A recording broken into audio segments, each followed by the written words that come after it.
I am personal friends with Nikki Haley. I tremendously like her. I got members of my household who will absolutely be voting for her. She's a family friend, and my daughter, I had to convince her she had to finish her senior year in high school. She couldn't go work on the campaign trail for Nikki Haley. She really got it in her head she could take off or do remote study for her senior year in high school and go help Nikki Haley run for president. I mean, she's a good friend. She's wrong. This is, you can defend anything on the grounds of national security. Are you concerned that parents might be homeschooling their children and indoctrinating them into the values of Hamas? We should regulate homeschooling, and parents should have to provide the government reports. See how easy it is? See how easy you can justify pretty much anything on national security. The founders of the United States of America relied on anonymity to publish the pamphlets to undermine the cause of British rule of the American colonies. They wrote, our founders were far smarter than we as a nation are, and part of it is because they were actually willing to die for the things they believed in. Most of the people on these college campuses marching for Hamas, they're not willing to die for Hamas. They just hate the Jews. Our founders were the grandchildren of those men who fought in the glorious revolution of the United Kingdom of Great Britain and Ireland at the time. See, Great Britain had a king, and that king more and more was usurping the powers of the people and trotting on Parliament, and there was what they called the Glorious Revolution. Not a shot was fired. William and Mary came over, and they agreed to the primacy of Parliament, and they agreed to things like the right of speech and the right to keep and bear arms, and a lot of the rights that we incorporated into the Bill of Rights, a trial by jury. Things that had been derived from the Magna Carta, then put in writing for all people in the English Bill of Rights, and it was the grandfathers and great-grandfathers of the British subjects of the American colonies who had fought those fights.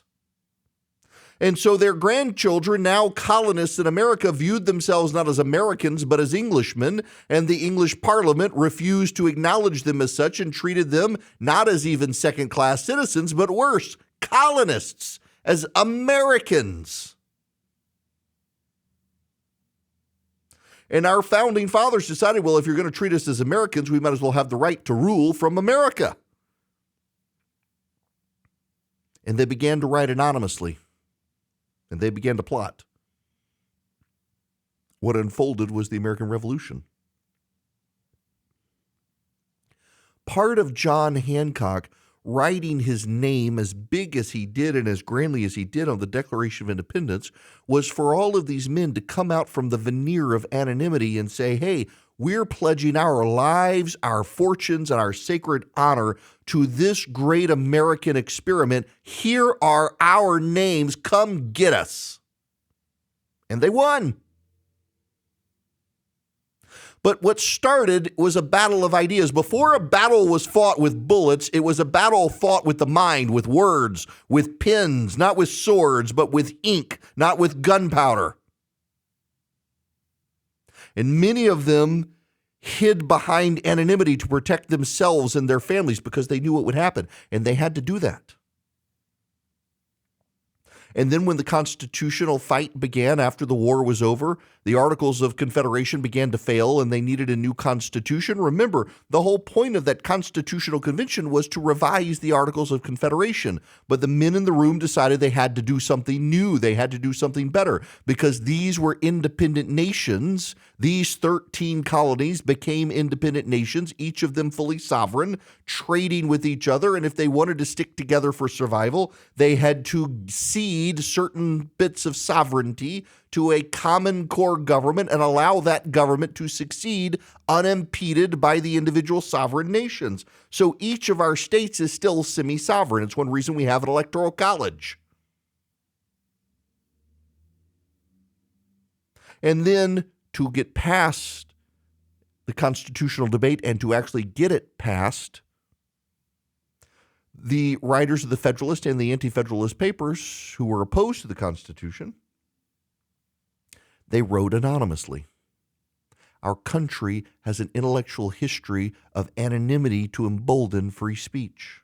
It is woven within the very fabric of the First Amendment guarantee of freedom of speech, and an anonymous speech is a free speech right. So for Nikki Haley to say social media companies need to be required by the government to force people to get rid of anonymity, it's not just antithetical to the constitutional history and the values of this country to its very founding, it's also bad because these companies can be hacked and have been hacked, and all the anonymity can be revealed.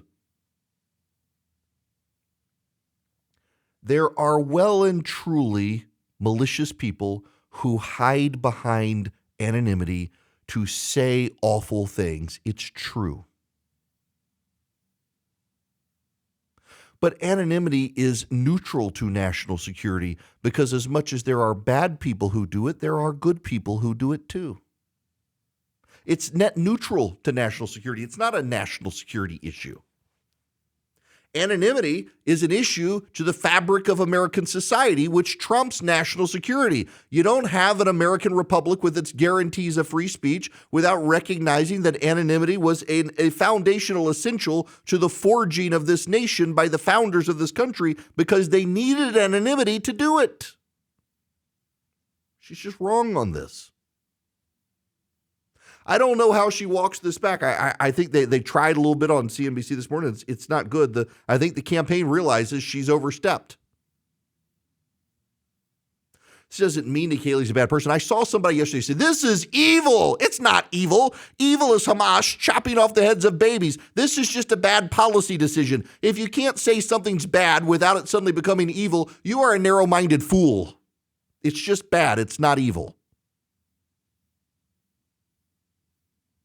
But it is bad. I think my friend is wrong. And I suppose a friend would say, go say this privately, direct it privately, send her a text message. But I'm a radio show talk show host, and she's also a candidate for president. And my role is to tell my listeners what I think about these issues of these candidates. And she is a candidate, though she is a very good friend. And I think she's wrong on this. And I'm not going to shy away from criticizing my friends publicly on this radio program who put themselves out there on the public stage because I need y'all and her to know I actually think she's very wrong on this issue. There are people out there, I'm assure you, who support it, but think of Libs of TikTok. Libs of TikTok was an anonymous account that existed on Twitter and other social media spaces that highlighted really insane things that teachers and others were saying on TikTok on how they were trying to indoctrinate kids into the trans cause, trying to convince kids they were trans. And the owner of the account was exposing this stuff and used her anonymity to do it until reporters, not the government, but reporters discovered who she was and doxed her. They released where she lived, and she began to be viciously harassed in an effort to shut her down and silence her. Libs of TikTok could not have come to fame without the anonymity guaranteed by our free speech and by the way the social media companies set it up so that she could expose the abusive behavior of others. She could not have done it at first without the anonymity. And it was reporters who found out who she was and exposed her and got her subjected to harassment. Say, well, she's getting other people harassed. What's good for the goose, good for the gander.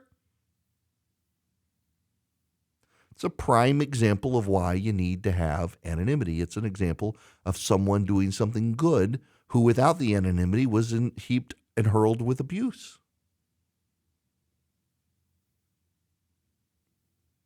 Now, as an aside here, I was going to talk about this anyway. I wrote about it this morning. But I found it kind of funny, the number of people who emailed in. Well, I guess we're not going to hear you say anything about Nikki Haley since she's a friend of yours. I guess you won't be criticizing Nikki Haley. I mean, I wrote about it this morning before I even saw their emails. It's just interesting the number of people who think they can presume how I operate because I am a friend of someone that I wouldn't criticize that person. I've criticized Ron DeSantis for trying to get colleges in Florida to defund groups that support the Palestinian cause. You can't do that. I think that's unconstitutional too. You know, if they're funding terrorism, obviously you can, but if they're just taking a side opposite of you and me, you can't defund them. Ben Sass is standing up for these groups coming under fire in Florida as the chancellor of the University of Florida. He's on the right side. He's on the constitutional side. I think Nikki Haley's on the wrong side of this. Anonymity is incumbent, woven within the fabric of this nation's free speech rights. And you will note, as I said yesterday, every constitution on the planet that gives free speech rights presumes the government gives those rights, except ours. Our Constitution, singularly and uniquely in the world, presumes we have a right of free speech that does not come from the government, and the government may not abridge it. The presumption of the American Constitution is we have inalienable rights, and life, liberty, the pursuit of happiness are those, and woven into that is a free speech right. And our First Amendment prevents Congress from abridging that right. Every other constitution on the planet that gives a free speech right presumes the government itself is giving this free speech. Only our founders were wise enough to know we already had it. The government's not supposed to disrupt it. And this would be disruptive of the free speech right if we were to force people out of anonymity into the public light so they could be harassed for their speech. It's a bad idea. Ambassador Haley, please walk this back. He'll do the